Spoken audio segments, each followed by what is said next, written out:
नमस्कार,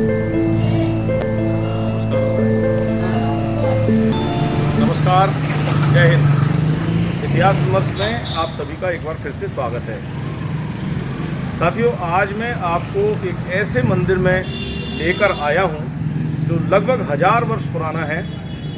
और ये ओल्ड ग्वालियर फोर्ट की ओर जब हम जाते हैं तो ओल्ड ग्वालियर में रमटापुरा जब आप जाएंगे तो उस रमटापुरा में ये राम जानकी मंदिर आपको दिखाई देगा। प्राचीन मंदिर है, इसका प्राचीन मूर्ति शिल्प है और एक बहुत विशाल यहाँ कुआं है जो इस आसपास के क्षेत्र की पानी की समस्या को दूर करता है।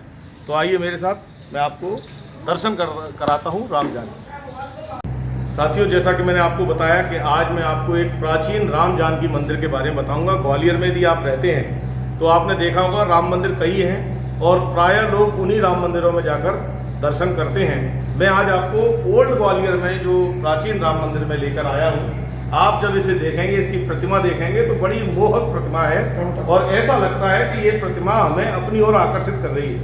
ये मंदिर रमटापुरा जो ओल्ड ग्वालियर है, रमटापुरा में आप जैसे ही अंदर एंटर करेंगे तो प्राचीन राम जानकी मंदिर है, ट्रस्ट द्वारा संरक्षित है इस समय। और आप देखिए ये मूर्ति, ये बीच में श्री राम है जो सांवले कलर के हैं, बगल में श्री लक्ष्मण जी हैं और माता सीता है। तो ये इनका विग्रह आप देखेंगे, आपको अयोध्या की झलक दिखाई देगी। इस तरह के जो मूर्ति शिल्प हैं वो आपको अयोध्या में और मथुरा वृंदावन प्राय देखने को मिलेंगे। नीचे जगन्नाथ जी और ये बगल में राधा कृष्ण का। इस प्रकार आप देखेंगे मंदिर का पूरा स्वरूप। प्राचीन हनुमान मूर्ति, इस प्रकार की आपको हनुमान मूर्ति भी नहीं दिखाई देगी। आप देखें, एक विशेष प्रकार का उनका हनुमान जी का अंकन किया गया है और छोटे छोटे सालिग्राम जी। ये देखिए कितना अद्भुत मंदिर है। और ये मंदिर लगभग 700 से 800 वर्ष पुराना मंदिर है। ये हमारी प्राचीन ऐतिहासिक धरोहर है। ऐसी धरोहरों को हमें सामने लाना चाहिए। नए विद्यार्थियों को, नए युवाओं को ऐसी धरोहरों से जुड़ना चाहिए। खासतौर पर जो इतिहास और पर्यटन के विद्यार्थी हैं उन्हें ऐसे स्थानों को प्रमोट जरूर करना चाहिए, क्योंकि ऐसे छोटे छोटे जो मंदिर हैं वो हमारे कहीं ना कहीं आजीविका का साधन भी बन सकते हैं। देखिए साथियों, इसी मंदिर में आप देखेंगे, द्वारपाल तो है ही साथ में, ये जो शेर और हाथी का अंकन है आप देखेंगे, दोनों विभिन्न नेचर के जानवर हैं, लेकिन ये मित्रता देखिए इनको। ये सौहार्द का एक प्रतीक है कि किस प्रकार से जब हम किसी ऐसे रमणीक स्थल में होते हैं, ईश्वर के नज़दीक रहते हैं, तो हमारा मानस किस तरह बदलता है और हम मन से जो भी कुछ सोच रहे हों, लेकिन मंदिर या ऐसे स्थल में, तपस्थल में आके हम अपने मन पे कंट्रोल कर सकते हैं। और ये दुग्ध पान करता हुआ ये गाय का बछड़ा और बड़ा सुंदर गौ माता की ये प्रतिमा है। ऊपर महर्षि तप करते हुए योग मुद्रा में विराजमान। और मैं अब आपको ले चलता हूँ यहाँ के प्राचीन शिव मंदिर पर। आइए देखिए साथियों, ये प्राचीन शिवलिंग है और ये भी लगभग 700-800 वर्ष पुराना शिवलिंग है। और इसमें आप देखेंगे नंदी महाराज बगल में विराजमान है। शिव जी की यहाँ शिवलिंग है। और यहाँ अंदर मैं आपको और विशेष दिखाना चाहूंगा, माता पार्वती का ये विग्रह है। बगल में भगवान कार्तिकेय स्वामी हैं जो अपने वाहन मोर पर विराजमान है। ये माता पार्वती हैं। और यहाँ बगल में आप देखेंगे हनुमान जी का एक विशेष प्रकार का स्वरूप। आपने प्रायः इस प्रकार की हनुमान मूर्ति नहीं देखी होगी। आप देखिए, ये पूरा उनका मुख भाग है, नेत्र हैं उनके और चोला चढ़े हुए हनुमान जी हैं। ये भी प्राचीन मूर्ति है, काफी पुराना विग्रह है। ये गणेश जी हैं। इसके बनावट से आपको दिखाई देगा ये कितनी प्राचीन है। और बगल में कुछ और मूर्ति शिल्प हैं। ये सैंडस्टोन पे बनी हुई मूर्तियां हैं जो पानी और हवा इसके कारण इस तरह से इनका क्षरण हो गया है। आप उस साइड में भी देखेंगे वो मूर्ति है। तो इस प्रकार से आपको इस मंदिर में कई प्राचीन मूर्तियां देखने को मिलेंगी। श्री गिरिराज धरण अपने हाथ में गोवर्धन पर्वत को उठाए हुए हैं। ये मूर्ति यहाँ बाद में स्थापित की गई है। और यहाँ हम देख रहे हैं ये हनुमान जी के बाल स्वरूप, जिस तरह धंधुरगढ़ सरकार में आप देखते हैं, लगभग वैसी ही प्रतिमा है, चोला चढ़ी हुई है। और इस मंदिर को संरक्षण देने वाले 2 ऋषि आपको दोनों साइड दिखाई देंगे। साथियों देखिए, अब हम इस राम जानकी मंदिर में ये महिषासुर मर्दिनी माता के मंदिर में आए हैं।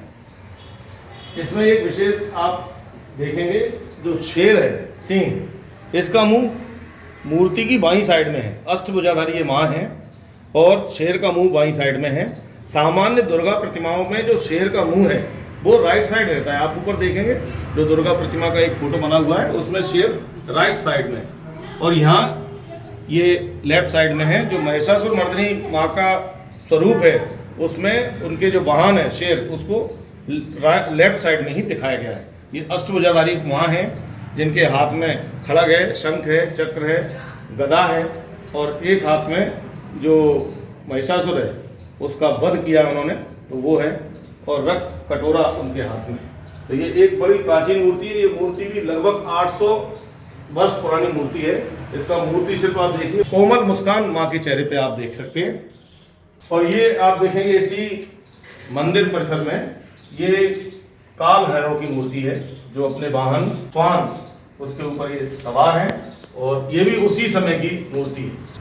साथियों, हम इस मंदिर में आए हैं, राम जानकी मंदिर में, जो दुर्गा मंदिर है उसमें कुछ युवा भक्त भी यहाँ दिखाई दे रहे हैं। और युवा यदि मंदिरों में आ रहे हैं, अपनी प्राचीन धरोहर को देख रहे हैं, तो ये हमारे लिए बहुत अच्छी बात है। तो मैं इनसे ही जानता हूँ इनको यहाँ आने की प्रेरणा कहाँ से मिली। आपका शुभ नाम क्या है?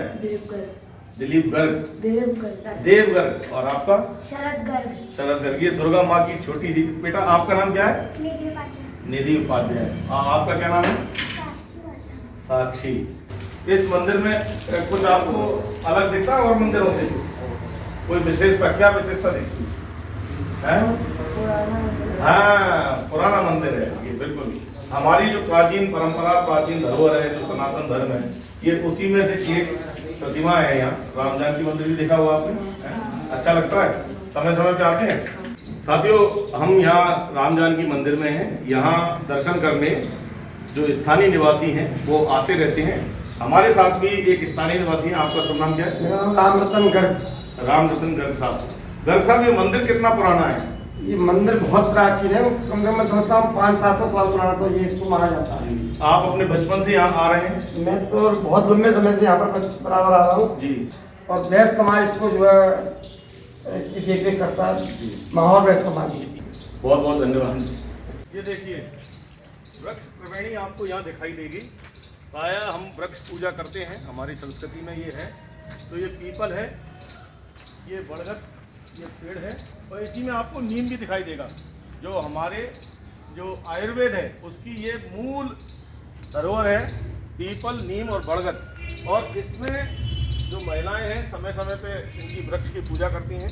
ये कलावा इससे बंधे हुए हैं, सब अपने अपने धन धान्य के लिए, खुशी के लिए ईश्वर को मनाती हैं। तो ये तीनों वृक्ष एक साथ यहाँ आपको दिखाई देंगे। और देखिए, अब मैं आपको इस कुएं के पास लेके आया हूँ। बहुत गहरा और प्राचीन कुआं है और इसमें एक बीजक भी लगा हुआ है। आप देखें यहाँ से, ये बीजक आपको दिखाई देगा। ये देखिए बीजक जो है वो आप देखेंगे, वो बीजक है। ये 1804 का बीजक है और इसमें 2 लिपियाँ हैं। ऊपर देवनागरी लिपि है, नीचे उर्दू लिपि में है। और इसे देख के ऐसा लगता है कि ये जो कुआं है ये भी काफ़ी प्राचीन है। और मध्यकाल में जब मुग़लों का यहाँ शासन रहा तो उस समय इसको लिखाया गया होगा, इस बीजक को, इसीलिए इसमें दोनों प्रकार की लिपियाँ देखने को मिलती हैं। तो साथियों, मैंने आपको ये राम जानकी का प्राचीन मंदिर आज दिखाया इतिहास विमर्श पर। मुझे विश्वास है कि आपने ये मंदिर पहले नहीं देखा होगा, क्योंकि मैंने ही आज पहली बार देखा। मैं इधर से निकल रहा था तो मुझे लगा इस मंदिर को आप सबके साथ शेयर करना चाहिए। ये प्राचीन धरोहरें हमारी अपनी पहचान है। ये हमें बताती हैं हम कितने पुराने हैं, क्या हैं और हमारे पुरखे किस प्रकार रहते थे। ये मंदिर से जो इससे बीजक मिलता है कुएँ से, वो 1804 के आसपास का है। तो आप इसकी प्राचीनता को समझ सकते हैं। मंदिर का मूर्ति शिल्प बताता है लगभग 700-800 वर्ष पुराना ये मंदिर है। ऐसे मंदिरों के जीर्णोद्धार की भी आवश्यकता है और इन मंदिरों से जुड़ने की भी आवश्यकता है। जब तक हम यहाँ आएंगे जाएंगे नहीं, तब तक ऐसे जो प्राचीन इतिहास है इसको सहेजने में कठिनाई होने वाली है। तो मैं ये समझता हूँ कि ऐसे ऐतिहासिक स्थलों को आप भी अपने स्तर पर जरूर खोजेंगे, जानेंगे, और जो प्राचीन पानी की हमारी व्यवस्था थी, कुएँ, बावड़ी और तालाब, जो नए बच्चे लगभग कुएँ समझते नहीं हैं, केवल किताबों में पढ़ते हैं, वो देखेंगे किस प्रकार से प्राचीन हमारे जो मार्गदर्शक थे, जो हमारे समाजशास्त्री थे, वो समाज की व्यवस्था के लिए कुओं का निर्माण करते थे। तो इतिहास विमर्श में आज के लिए इतना ही। अगले एपिसोड में एक नए विषय को लेकर हम फिर आपके साथ आएंगे।